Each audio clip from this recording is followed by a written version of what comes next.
What is good, Defenders Nation? We are back with your favorite segment the night before a match of LAFC's. This is One More Sleep, and you know my voice. It's the Scarf, J.R. Liebert, and I think it's to my left on the screen. Yeah, but that's my right that I'm pointing with, so it's always weird. The not-so-platinum colored haired flamingo? I'm trying to figure out. Is it darker? Is it what am I seeing there, Christian Philly Philemon? There it is. First and foremost, hello, Los Angeles. Hello, lovers of the black and gold. Hello, fans of Major League Soccer. And, of course, we can't start one of these without addressing the millions and millions of Defenders of the Bank listeners. Yeah, you might be able to see my roots, but there's still plenty of platinum in here. And I love the video about how Tillman and Denis and Bogush are like, who started it first? They're like, he did. No. None of you guys started this first. The platinum-haired flamingo started this first, and you'd have to go back to last season. So if anybody should get the credit for this, it's me. That's right. Me, Phil E. Philly's going full heel roll to start the season. I like this. This is good. I enjoy this from one Christian Philly Philemon. Look, would it be the start of a Major League Soccer season if it wasn't LAFC taking on the Seattle Sounders? Come on.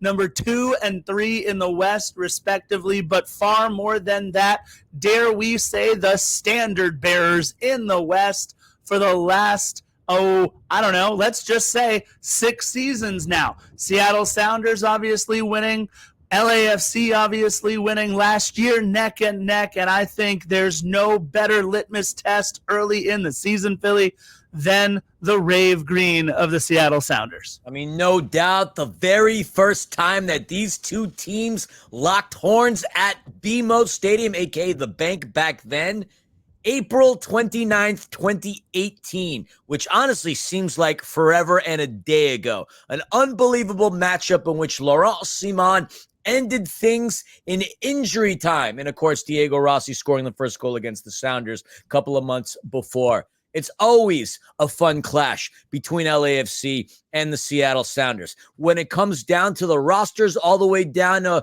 who you feel has the better kit design, I do think it's LAFC. It's always a phenomenal clash. But Scarf, it's been a long time since the Rave Green of Seattle have pulled one over on us. The last time we competed against them, conference semifinals, we beat them in their own home, something that nobody does. But unless my eyes and my memory deceive me, last time Seattle won was May 6th, 2021, when they beat us at Lumen 2-0. That was a while ago.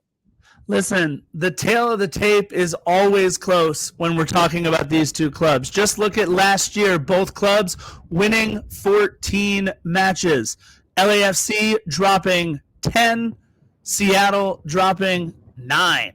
I mean, they were as neck and neck as they possibly could be. 53 points on the year for Seattle, 52 points on the year for LAFC. But like you mentioned it, they're probably not too happy with us with one of the biggest wins in club history, the 1-0 Western Conference semifinal win at Lumen. That's the big thing. We went up to Seattle and took care of business there. And, of course, it was Denis Bouanga in the 30th minute because that's who scored for us when we needed a big goal. But MLSsoccer.com's staff writer J. Sam Jones makes no bones about it, Philly. They're headed into 2024 as the clear front runner in the Western Conference, says the writer Jones. And that's not about LAFC. That's about the Seattle Sounders. As deep and as talented, Philly, of a squad in Major League Soccer, they just keep coming. I know we're going to talk about their newest, biggest signing at some point during this One More Sleep. I'm sure of it. But let's talk about real quick who's gone. A couple of club legends in Nico Lodero and Freddie Montero. They're both gone, as is Hebert and Kellen Rowe. Hebert and Kellen Rowe didn't really do a whole lot for them during their time in Rave Green. But Nico Lodero, obviously a massive midfielder for them in their club history. And Freddie Montero, at one point, the all-time leading scorer in Rave Green. They're gone. But plenty of big names, including one we're very familiar with here now in Seattle. Yeah, no, absolutely. Yeah, I mean, Hebert, you mentioned him, and he only scored twice over the course of 22 games. Lodero, a club legend, netting himself 41 goals, 80 assists in the 191 matches. He is going to be donning the purple of Orlando City this upcoming season. That's going to be something wild. But yes, you refer to former member of the Black and Gold. And I just love the fact that he's gotten so good that he is listed under key signings, especially with coming from such humble beginnings prior to LAFC. We're talking obviously about the Moose. The Moose is going to be loose in the Pacific Northwest. Danny Musovski doing his thing, former member of LAFC. And look, in the 80 games that the Moose has competed in, he's done some stuff, 16 goals, 9 assists, and he adds a nice depth piece to the Rave Green's attack. Of course, he's not going to be looked upon as their main scoring option. You got the likes of Jordan Morris and Raul Ruiz-Diaz, and newly signed Pedro de la Vega, for Argentinian 23-year-old, largest transfer in Seattle Sounders history. He's going to be looked upon heavily for goal-scoring prowess because they've had some trouble being able to finish, and he should look to finish that statement for me. And a club like the Seattle Sounders signing their first ever young designated player, that must tell you what they think about Pedro de la Vega, the Argentinian winger who just turned 23. They're obviously looking for a lot of goals. He comes from Lanús in the Argentine First Division. Another player, Philly, that we're very familiar with, that'll be on the back line all season, recovering from a fully lost season, unfortunately, in 2023. The former San Jose Earthquake, Nathan. Just Nathan, because he's Brazilian. He just gets the one name. Nathan missed all of 2023 with a torn ACL, but he played for San Jose the last 3 seasons, and we are very familiar with Nathan. And Philly also, he played with Grasshopper for a season in 2018-19. Of course, that's the newest little brother. They're not little brothers, right? Not at all. They've been around for forever. They're the most successful team out of that country. There's no way they're a little brother. That would be pretentious and naive to think that. It certainly would be. The newest companion of LAFC, we're part owners now. It's weird. I don't know how to – look, I'm all for the Grasshopper partnership.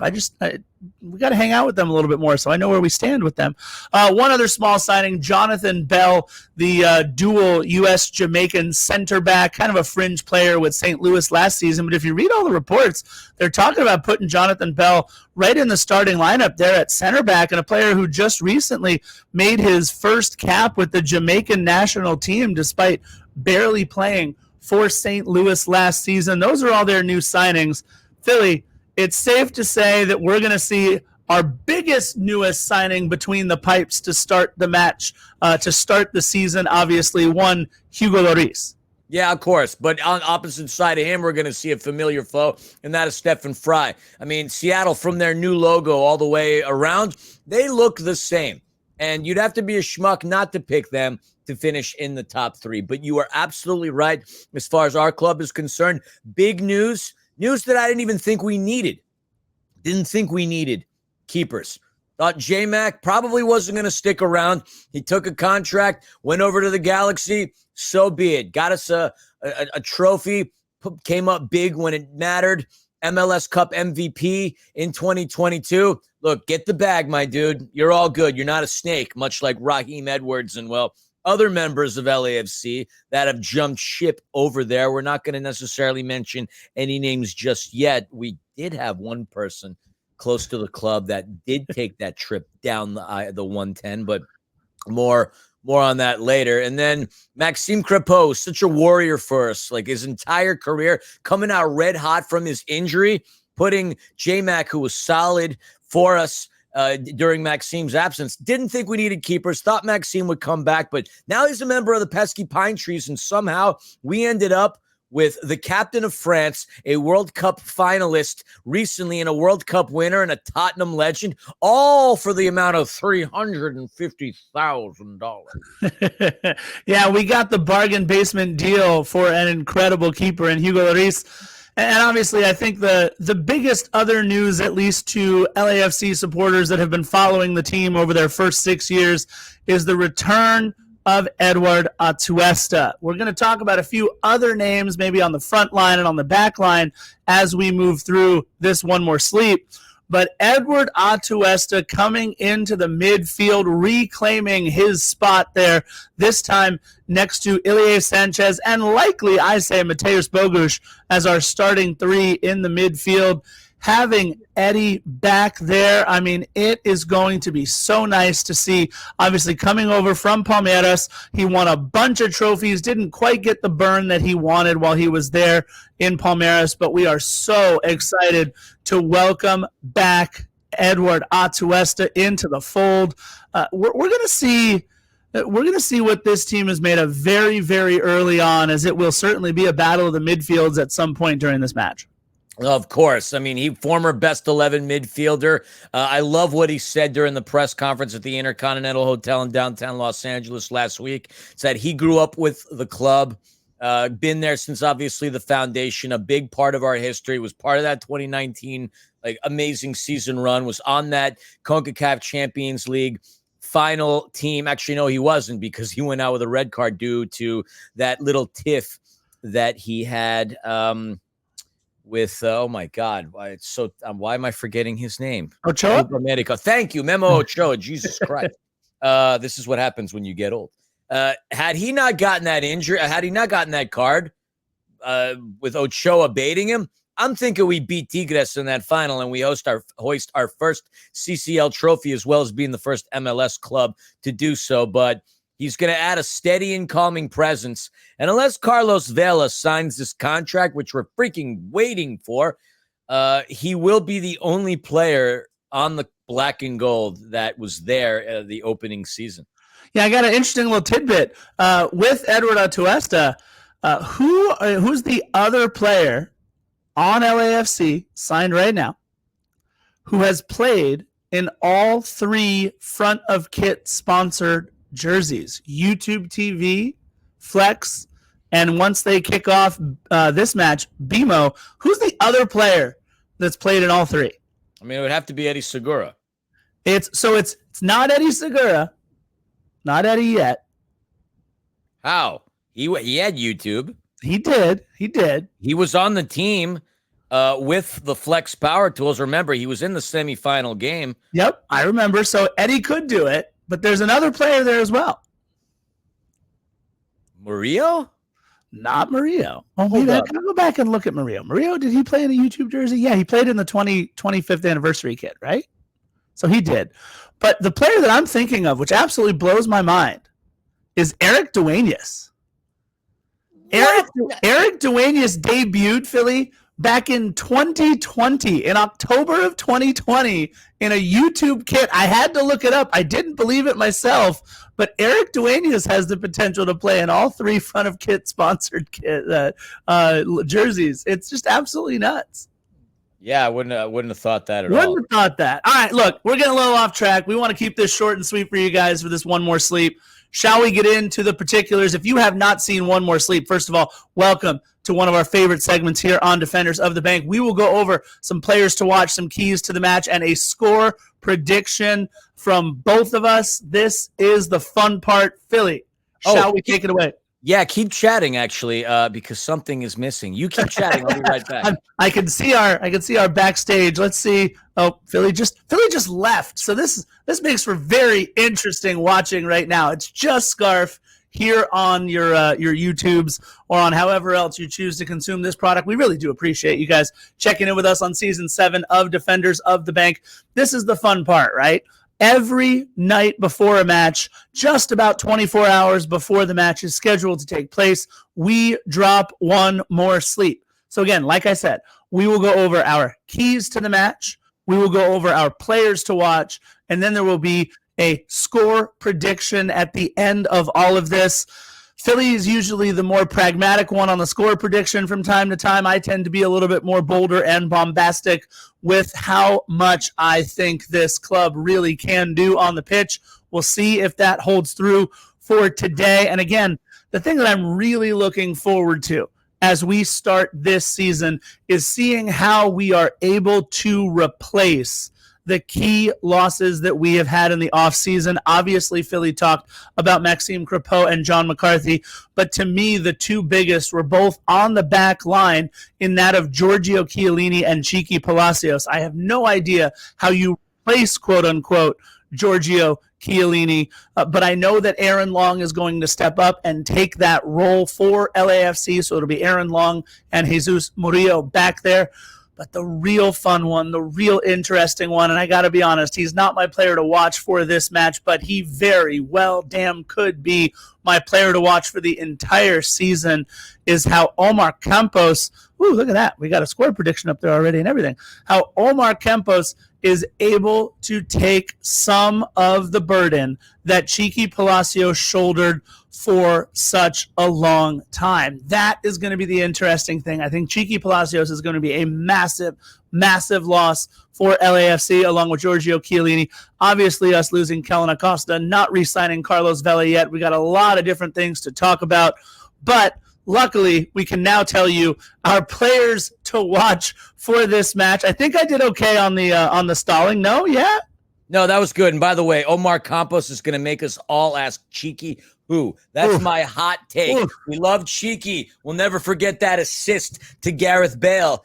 Awesome. But in this world of what have you done for me lately, Omar Campos is going to overshadow everything Cheeky Palacios has done. That is my hot take. That is a bold move there, Cotton. I don't know how I feel about that one, but it's going to be pretty interesting. Well, bold will be whether or not this thing works. So let's see. Let's see if we can get our players to. Well, we're in mid-season form already to start this. Let's see how we do. Can we get? I mean, I can tell people who my players to watch were. All right, I'll be right back. I don't know where Philly is going right now. It's not like Philomonster Studios is expansive like the ESPN studios are not. But let's see. If Philly is able to make this work, great. If he's not able to make this work, I'll still let you know who we're going to be talking about. This will be the fun stuff, folks. This is why we love to do what we love to do. And I'll just there. Oh, I see it. I see one. Let's see. I think Philly is going to be bringing a second laptop in the Filler Monsters in the Filler Monsters studios. But there are two of us. I do have a wife named Philemon, so that would make it Filler Monsters. Yes, that is true. That was weird. Right. Like, she had it set up, and then all of a sudden, like, it just stopped sharing, and I didn't notice it until we went, doing this pod. But hey, it wouldn't be another episode of Defenders if Philly didn't screw up the production that Panda's so brilliantly put together. So you guys can already see my Seattle player to watch. I don't think he's even going to start because of Philly's player to watch and the fact that they're just so damn talented. But I'm just excited to see Danny Musovski back at the bank, back at BMO. It's going to be pretty cool to see Danny out there. Look, shout out to Oliver, who's always been a big fan of our podcast. And Danny Musovski out there for Seattle. He'll be the ninth most talented striker, I think, that they're going to be suiting up this season. But, man, when Danny Musovski is your depth piece after scoring 9 goals for RSL last year in all competitions, good on him. Good luck to Danny Musovski. And my player to watch just got in to Los Angeles today. That's right. Actually, yesterday. Got into Los Angeles on Thursday. And that would be LAFC's newest striker up top. Are you gonna click it? There it is. David Martinez. I cannot wait, you guys. David Martinez is so good. This kid just turned 18. He just got off scoring a bunch of goals for Venezuela's under-23 national team. He is match fit and ready to roll right now. And I think David Martinez is going to be that third piece up top with Kike Oliveira and Denis Bouanga, at least as we are currently constituted right now. And there is going to be a problem for a lot of these teams' backlines. Yes, even the great Yeimar Gomez Andrade and Nuhu and everybody else who's going to be back there on the line for Seattle Sounders. If we have the three-headed monster attack of Denis Bouanga, Kike Oliveira, and David Martinez, not only are we bigger, faster, and stronger than last year, but we have got some serious sizzle to go with a lot of great steak up top.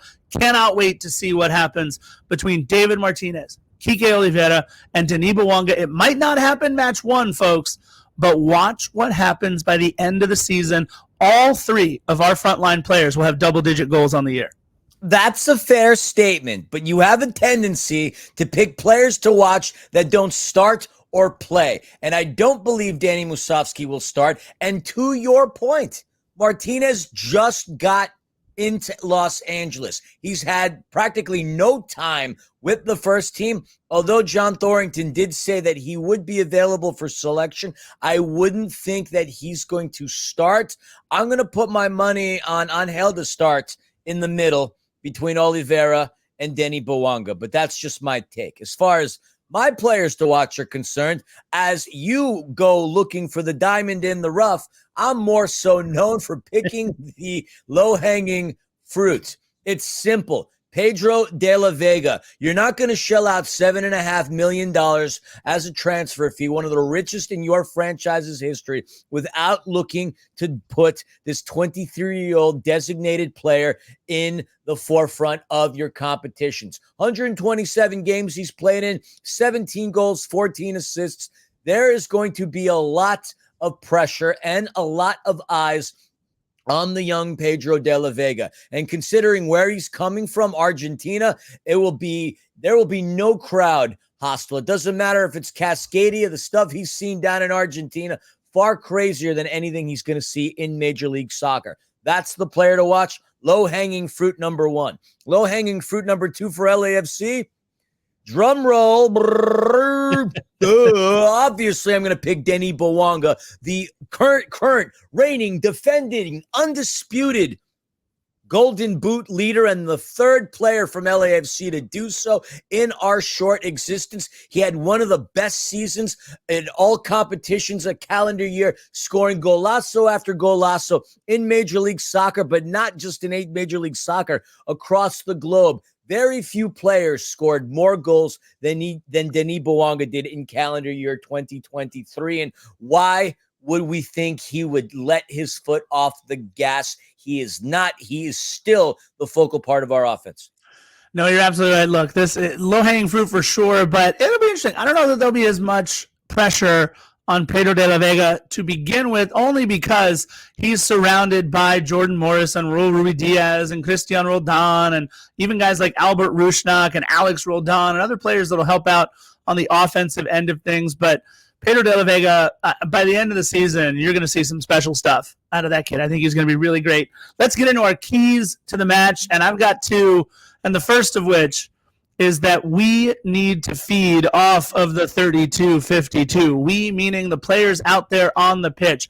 There's going to be some times early on in this season where we look a little ragged, where we look a little misshapen, where we look like we have not played all that long together, because very simply each and every line out there for LAFC will be new, somewhat improved, but definitely green in terms of playing with each other. Starting with our keeper, Hugo Lloris. Starting with our back line, with no Giorgio Chiellini or Chiqui Palacios. Going to the midfield, having to reintegrate Edward Atuesta while making up for the loss of Kellen Acosta.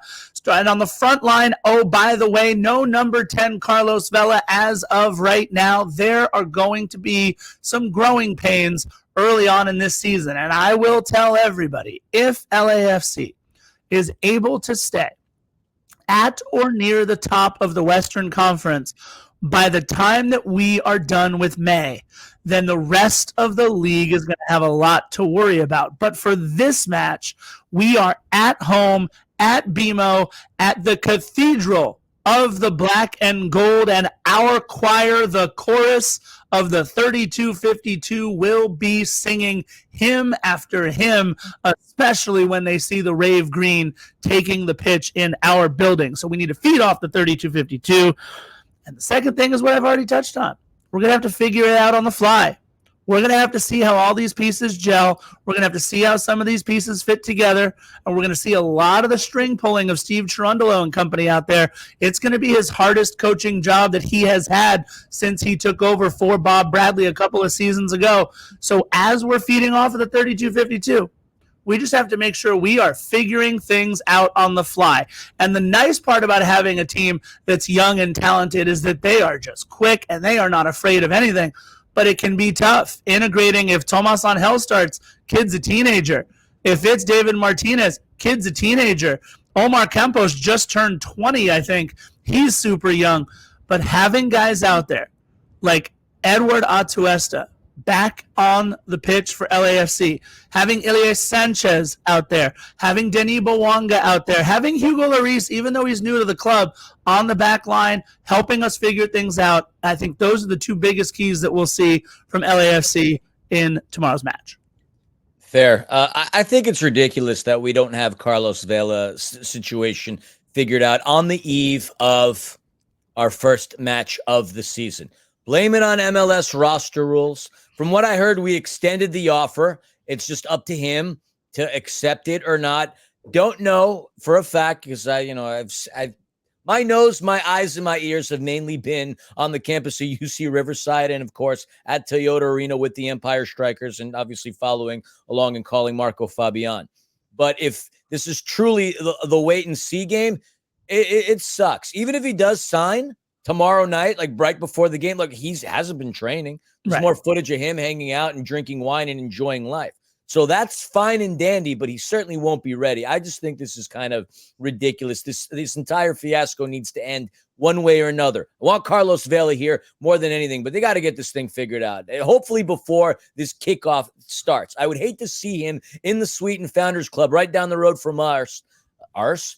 Right down the road from us, rather than seeing him on the bench. Anyway, that's neither here nor there. That's my just opinion. As far as my keys to the game, Pester Pedro. If you're going to, initiate this young $7.5 million transfer, pester the hell out of him. Make his life hell. Make him regret that he left Argentina and make him realize that, you know what? This isn't going to be a walk in the park for you, kid. Sure, you might have been a star coming from a country that has World Cup champions from it and in it. But now you're in Major League Soccer and you're coming to the most imposing stadium in this league. So we need to pester the hell out of Pedro, not let him get involved in the game, and maybe make the front office of Seattle question whether or not they should have started him in front of a ruckus crowd of 22,000, 18 people, whatever that number is. Pester the DP, pester Pedro. And last but not least, score first. Last season is going to bleed into this season. We were more successful than not. Anytime we score first,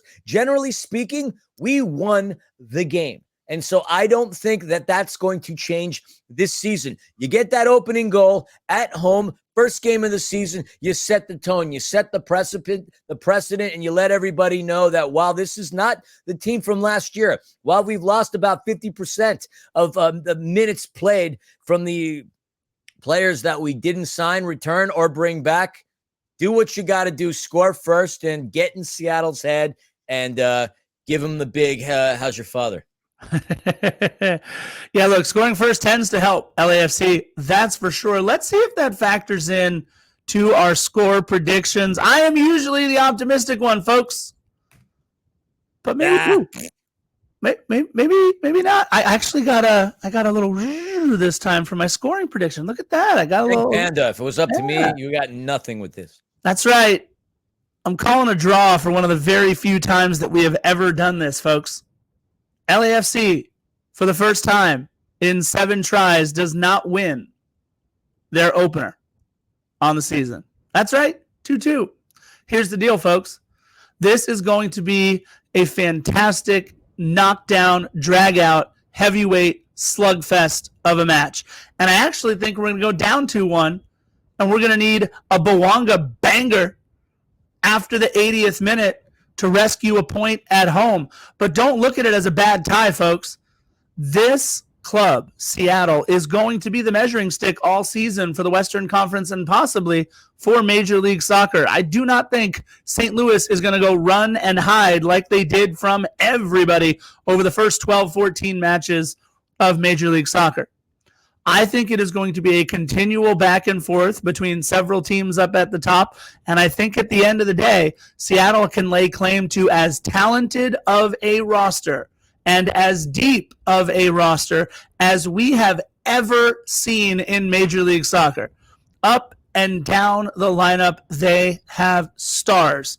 So it's going to be all the more difficult for LAFC and all the more necessary for us to come out on the front foot and find one early. If we get Philly's key to the match correct and score first, then maybe I'm wrong. Maybe it doesn't end 2-2 because LAFC is a very tough team to play if you are already down a goal. But if any team and if any coach can, it's Seattle Sounders and Brian Schmetzer. I think Philly, this one winds up 2-2. I don't have a word to describe what I feel about that. I have a sound, and it'll be the first one of the season. Thank you. Oh, wait a minute. Hang on a second. What's that? Oh, geez. We're trying to keep this short. He's doing the Hello Kitty thing, guys. For those of you not watching and just listening to us, I apologize. Mr. Scarf. Yes, sir. You'll have to excuse my crude utilization of the Spanish language, but from what I have learned, tú eres loco en la cabeza if you think that LAFC is going to walk out of BMO with only 1 point and a tie. Yes, Hello Kitty. You're absolutely right. He is crazy in the head. We are one of the best teams at home when it comes down to it from our inaugural season up to now. Oh, very few teams are better than LAFC is at home. We defend the bank. BMO, still going to call it the bank. Here's your nickel for the quarter jar. You know, times are tough. We're walking out of here with a 2-1 win. It'll be a fun game. We're going to score first. They're going to catch a snooze, and there's going to be a lapsed defensive assignment, and then they're going to get the equalizer. But we're going to send everybody home earlier than would have anticipated because the game is at 1, with a big smile on their face because we are going to win this game 2-1. And I know there are so many MLS experts out there that believe that the Sounders are going to be the top team. It is staggering. From Andrew Wiebe to Matt Doyle, the armchair analyst. Everybody believes, not everybody, but most people believe that the Sounders are going to finish in first. Coincidentally, Diego Valeri does not, but no surprise there. As far as LAFC is concerned, there's a disparity. Diego Valeri and Bradley Wright Phillips and Frederick Lord are the only people that seem to think we're going to finish in first place. Kalen Kyle, I love you. Great player, great journalist, but the bleach is rotting your brain if you think we're going to end this season in 5th place. We are going to be top 2, top 3 at most, and we are going to put the league on notice when we defeat all the experts' number 1 choice in the Seattle Sounders. Booyah, mic drop, high five, Hello Kitty. Yeah. Here's the problem with picking a draw is that if I get it right, hashtag blame Scarf. Damn straight. If I get it wrong and we win, hey, Scarf, how come you're already doubting LAFC? What's the matter? I thought you're the champion for all things black and gold, the voice of the millions. And millions. Yeah, well, I was a little cautious with my first pick. And if we lose, we're not gonna, but if we lose, I wonder what the black and gold fan base is going to think starting out kind of in a little bit of a hole, but we're not going to lose. Doesn't matter. I say draw. Philly hates it. Hello Kitty doesn't even like it. Diego Valeri probably doesn't even like it. Nah. 2-2 for me. You're so bugging. When I am right, we pull out a lot of professional wrestling lines, one-liners, obviously the millions and all that other stuff. But I'm going to harness my inner Roman Reigns because when I'm right, I'm going to look at you and go, Scarf, acknowledge me. That's what's going to happen. Philly, and now I'll be the head of the table. I'm not, or you are, but. It is hard not to acknowledge you, my friend. That is for sure. You guys, we are so happy to be back doing One More Sleep for all of you. And look, we know there's not going to be 54 One More Sleeps like there were last season. God, damn near died. But we know we're going to have 34 Major League Soccer regular season games. We know we're going to have a couple of Leagues Cup matches. And, of course, hopefully 3 or 4 playoff matches that will lead us through and to MLS Cup. We'll see what happens with the U.S. Open Cup, but expect these things about 40 times this season at the very least. And Philly and I could not be happier to bring it to you all. Defenders Nation, Season 7 is just around the corner. One more sleep, and then it all starts for us again here on Season 7. You may notice that I am doing something uncharacteristic, and that's not holding a bottle of Topo Chico. Oh, it's my Mineragua. Yeah, this same size bottle, relatively speaking, it's $1.39 for Mineragua. For the Topo Chico, it's like foreign change. That's almost the cost of a case. So now that we don't have that Flex sponsorship anymore, I'm open to new sponsors. So Topo, I've been soliciting you for years. If you don't care, Mineragua, you hit me up because, well, you know, you're pretty darn good too. Listen, I will say this over and over again to all LAFC sponsors out there. The single best job of any sponsor becoming black and gold in the history of our club out on Christmas Tree Lane was the Jarritos tent from 2018 to 2020. The makers of Mineragua, Jarritos, I'm telling you right now, you've already done the best job of any sponsor in the history of Christmas Tree Lane. Come on over to Defenders Nation. Talk to us here at Defenders of the Bank. We will gladly have some sodas from Jarritos, some Mineragua all day long. Just hit us up, Jarritos. Let's do it. And this has been One More Sleep, you guys. It's just one more sleep. And you know how we like to end even this. Why not? I think we usually end it. Oh, no. We have cool guitar music. Philly, play us that sweet guitar riff. Yeah.